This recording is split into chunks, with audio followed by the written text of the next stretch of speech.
You ask Tiger to solve. This deals with linear equations with one unknown. The final result is y equals 12 over 5. Let's solve it step by step. Group all constants on the right side of the equation.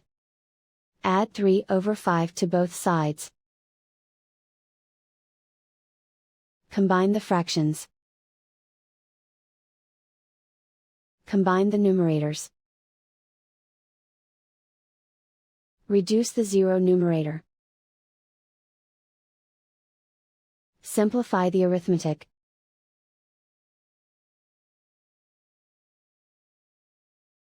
Isolate the y.